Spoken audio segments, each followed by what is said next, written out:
Агентство США по международному развитию, известное более под названием USAID, это структурное подразделение Государственного департамента. Они подчиняются напрямую госсекретарю Энтони Блинкену. Кто такой Энтони Блинкен, все прекрасно знают. Его злобные выступления зашкаливают даже по сравнению со многими другими деятелями стран НАТО.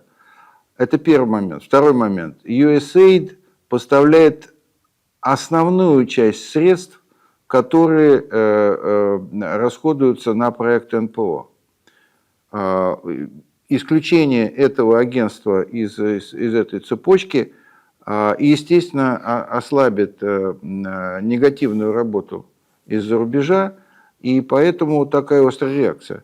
И третий момент. Прежде чем начинается реализация каких-то проектов на территории Абхазии, это проходит согласование с государственными структурами Грузии.